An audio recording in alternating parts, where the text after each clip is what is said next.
भाजपा के लोग इतना बेवकूफ तो है नहीं, वो भी जान रहे थे कि 2/3 मेजोरिटी उनके पास नहीं है। इलेक्टेड मुख्यमंत्री बने हैं और जो इलेक्टेड मुख्यमंत्री को हटा कर कोई पार्टी नहीं है, कोई सांसद नहीं है, सब नीचे रहे। ये बात समझना होगा, जाति जनगणना कराना पड़ेगा। इसलिए ये लोग आनंद फानन में महिलाओं का कवच ला करके अंदर जो हिडन एजेंडा जो आरएसएस भाजपा का है वो लोग ला रहे हैं। महिलाओं के लिए क्या जगह है ये जरा पढ़ लीजिए मनुस्मृति में। काम ज्यादा करें, बात कम करें। बिहार जो नीति आयोग की रिपोर्ट में पिछले 20 सालों से फिसलती है, कब आएगा आखिर 5 टॉप राज्यों में बिहार? खजाना खाली, खजाना भरने के लिए रेवेन्यू की क्या व्यवस्था करेंगे? बात तो होगी ना साबित कि भाई अब गुजरात से ही चलेगा बिहार। नमस्कार, मेरा नाम है अभिमन्यु कुमार। आप देखना शुरू कर दिए हैं स्वराज पोस्ट। देखिए, आज नेता प्रतिपक्ष तेजस्वी यादव का बड़ा बयान। उन्होंने मनुस्मृति से लेकर बिहार सरकार से लेकर बंगाल के चुनाव तक बात कही है। उन्होंने कही है कि देखिए, जिस तरीके से उन्होंने बातचीत की कि देखिए मनुस्मृति मानने वाले जो लोग हैं वो महिलाओं की बात क्या करेंगे। दरअसल नारी बंधन अधिनियम को लेकर बात हो रही थी।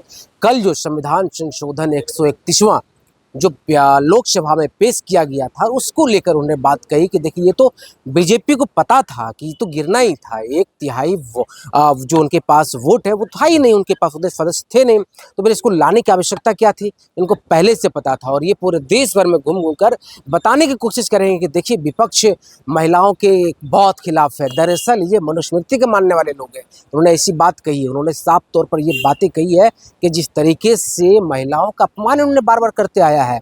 बीजेपी के लोग मनुस्मृति मानते हैं, भारत का संविधान नहीं मानते हैं। यहीं तक नहीं रुके उन्होंने, बिहार के मुख्यमंत्री सम्राट चौधरी पर भी तंज कसते हुए उन्होंने कहा कि बिहार का खजाना खाली है, इसकी खजाना भरने के लिए क्या रोड मैप है उनके पास से? कोई रोड मैप है तो बताएं वो। और वहीं तक नहीं रुके, उन्होंने यह भी कहा कि देखिए, गुजरात से बिहार का सरकार चलेगी। बिहार के मुख्यमंत्री 2 गुजराती जो कहेंगे उसी बात पर ये बात करेंगे, उसी आधार पर ये काम करेंगे। बाकी पहले सुनिए तेजस्वी यादव क्या कुछ कह रहे हैं। सर नीचे नीचे आगे नीचे रमन नीचे आगे नीचे करना मेरा आईडी पीछे हट जाओ। हम लोग पीछे महिला आरक्षण बिल में बड़ी गिनती है किस तरीके से बिल गिर गया। आप एक बार यार, कोई महिला आरक्षण के बिल के खिलाफ कोई नहीं है, कोई पार्टी नहीं है, कोई सांसद नहीं है, सब नीचे रहे। ये बात समझना होगा। महिला बिल ये सत्ता पक्ष से पूछे तो पहले ही से पास हो रखा है। और हम लोगों की ये मांग थी कि ओबीसी जो महिलाएं हैं, पुरुषों की जाति जाति होगी, महिलाओं की जाति जाति नहीं होगी। तो पिछड़ी महिलाएं ओबीसी महिलाओं को क्यों नहीं, ये हमारा सवाल था। लेकिन ये पूर्व में पारित हो गया। हम लोगों की संख्या नहीं थी, वरना हम लोग चाहते थे कि भाई ओबीसी महिलाओं को भी जो है आरक्षण मिले, लेकिन नहीं हो पाया। ये आनंद फानन में जब 5 राज्यों का चुनाव चल रहा है, तो ये आनंद फानन में इसलिए लाया गया कि डीलिमिटेशन की जो बातें थी और जो सेंसस जो होना है, लेटेस्ट सेंसस, ये साफ तौर पे इसलिए था, ये लोग जो दे रहे थे 2011 की जनगणना को लेकर के होता, लेकिन हम लोग का है कि भाई जो लेटेस्ट जो 25 की जो जनगणना है उससे होगी तो जाहिर से तौर पे पिछड़ों की, अति पिछड़ों की, दलितों की जो आबादी है वो बढ़ेगी। तो आरक्षण फिर देना होगा इन लोगों को, जाति जनगणना कराना पड़ेगा। इसलिए ये लोग आनंद फानन में महिलाओं का कवच ला करके अंदर जो हिडन एजेंडा जो आरएसएस भाजपा का है वो लोग ला रहे थे। ये बिल तो गिरना तय था। और आप भी जान रही हैं कि भाजपा के लोग इतना बेवकूफ तो है नहीं, वो भी जान रहे थे कि 2/3 मेजोरिटी उनके पास नहीं है, फिर भी लाया गया ताकि ये दिखा सके कि बड़े महिला के हितैषी लोग हैं। ये आरएसएस वाले लोग पैर धुलवाते हैं। लोग महिलाओं को, ये मनुस्मृति मानने वाले लोग मनुस्मृति में महिलाओं के लिए क्या जगह है ये जरा पढ़ लीजिए मनुस्मृति में। ये लोग उसी को मानने वाले लोग हैं। ये लोग क्या जानेगा महिलाओं का क्या सम्मान होता है? इन लोगों को कोई मतलब नहीं है, इन लोगों को केवल अपनी राजनीति चमकाने से ही मतलब है और कुछ नहीं। लेकिन एनडीए का लेकर है कि आप लोग महिलाओं को आगे बढ़ाने की बात नहीं करते। इस बिल के तहत तेजस्वी जी डिलिमिटेशन हुआ ना जम्मू कश्मीर में, असम में, कश्मीर का चुनाव का रिजल्ट जो 6 जगह इन लोगों ने डिलिमिटेशन किया, उबाड़ खबाड़ करके 6 जो है बीजेपी जीती है। तो इनकी साजिश यही थी कि भाई जहां इनका, क्योंकि आप अगर ट्रेंड देखिएगा या डेटा देखिएगा तो आपको पता चल जाता है कि भाई कौन सा सीट किसका मजबूत है, कौन सा बूथ किसका मजबूत है। जो आपका मजबूत हो काट देगा, 4 जगह 4 भाग में कर देगा। तो ये तो साफ साजिश है। असल में इन लोगों का एजेंडा संविधान को बदलने का है।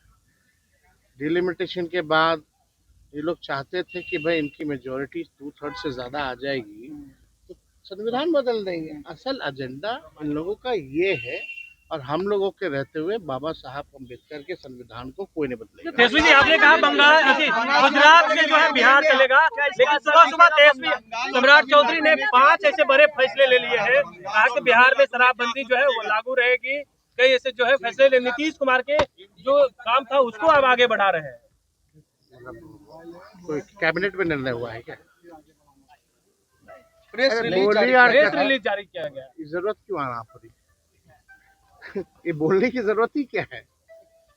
तो देखिए, काम अब सेलेक्टेड मुख्यमंत्री बने हैं और जो इलेक्टेड मुख्यमंत्री को हटा करके, और उनका था कि भाई सपना की नीतीश जी को हम लोग हटा दें, उसके लिए तो हम उनको धन्यवाद दिए ही है। अब काम करें ना, काम ज्यादा करें, बात कम करें। बिहार जो नीति आयोग की रिपोर्ट में पिछले 20 सालों से फिसड्डी है, कब आएगा आखिर 5 टॉप राज्यों में बिहार? ये सवाल है हमारा। तो ये इस पे तो काम हो ही नहीं ना।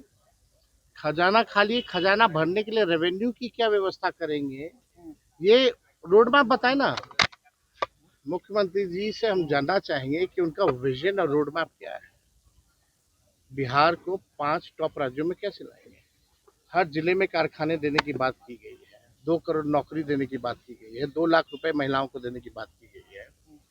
लेकिन ये मुख्यमंत्री जी बिजली दर के बारे में कुछ बात की है क्या? कि आप तो कहते थे 125 यूनिट फ्री में बिजली लाएंगे, और अब दरें बढ़ा दी गई हैं, और दरें उस समय की बढ़ाई गई हैं सबसे ज्यादा जब बिहार के लोग बिजली का उपयोग करते हैं। तो इस पे तो कोई सवाल नहीं। ये लोग मुद्दे की बात नहीं करेगा। इन लोगों से कितना भी बकवास बुलवा लीजिए, वही लोग बोलेगा। आखिर इनके हाथ में तो है नहीं। अब तो सुनने में आ रहा है कि भाई पीएमओ से आ रहे हैं। हम तो बात जो कहते थे वो बात तो हो ही गई ना साबित कि भाई अब गुजरात से ही चलेगा बिहार।